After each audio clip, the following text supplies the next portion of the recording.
大家好，小米欢迎大家访问频道百米清水。亲爱的观众，收听今天的分享。一个人有城府的表现，别交心。人的一生会遇到形形色色的人，行走于世，似乎每个人都戴着面具，穿着盔甲，无法看穿彼此的心。交朋友更像开盲盒，你不知道打开之后会收获一个怎样的朋友。东野圭吾说，这个世上有两种东西不敢直视，一是太阳，二是人心。有的人看似与你交情匪浅，实则满腹算计；有的人口蜜腹剑，到最后才知道你不过是他利用的跳板。心有城府的人戴着厚厚的面具，让人无法真切地看清楚。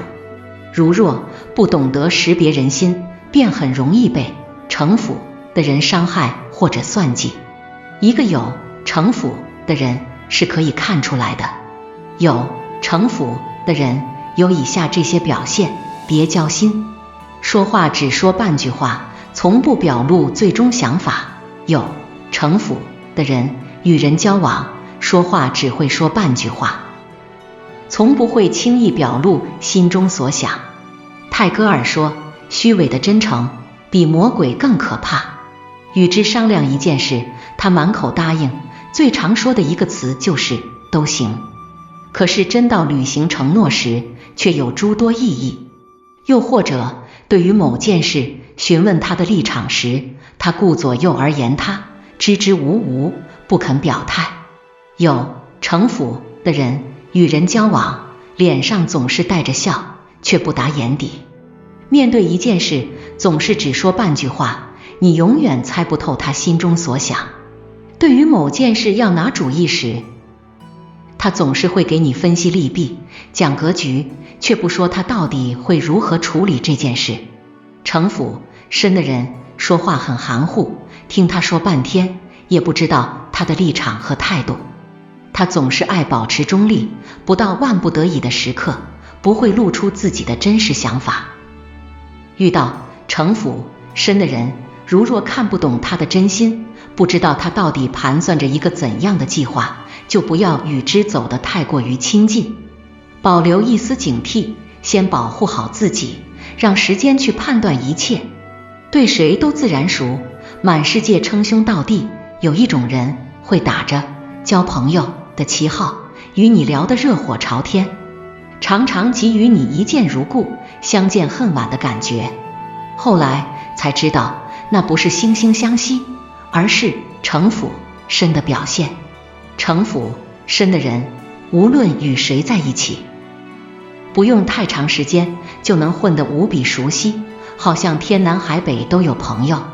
尤其是在聚会时，他对谁都能自然熟，与谁都能称兄道弟。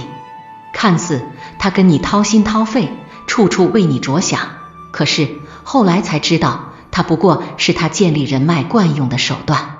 城府深的人不会轻易树敌，他们认定多一个朋友就多一条道。所以在任何场合，只要有发展人脉的机会，他们就会和别人称兄道弟，处处拉拢人心，只为将来能为自己创造利益。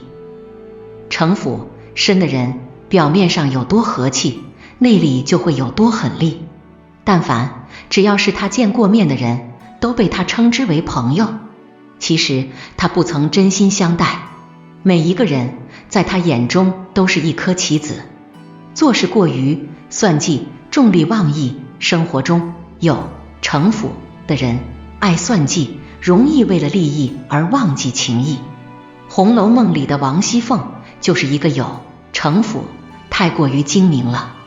不仅仅算计素不相识的陌生人，连亲人都算计。她只想到自己的利益得失，从不顾及他人的想法和感受。她不满意丈夫内尤二姐为妾，表面上对尤二姐恭恭敬敬，私下里坏事做尽，让她活不下去。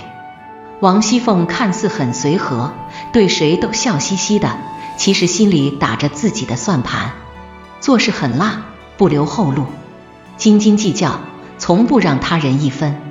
有城府的人，凡事都能算计几分，与之合作，从来都占不到便宜。嘴上说着荣辱与共，可实际上好事都是他的，承受损失和代价的都是你。有城府的人，在生活中总是重利妄义，十分精于算计。无论你和他怎样合作，你都难以获得利益。遇到有城府的人，不要轻易靠近，不然被他拿捏，那么你便很容易陷入低谷。与他保持距离，才是最好的处理方式。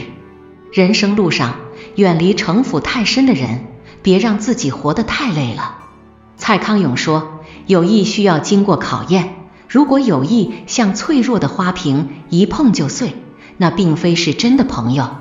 交朋友也要保留一些心机，不要太早坦白自己的一切，尤其是在与他人交情不深时，不要随意说出自己的隐私。面对城府深的人，不要全信他的话，不要走得太过于亲近。若不是必须合作，哪怕少赚些钱，也不要与他交往过密。有些有城府的人，往往会给你一些蝇头小利，让你付出的是巨大的代价。远离有城府的人，多和心思简单的人相处，如此自己才能过得轻松快乐一点。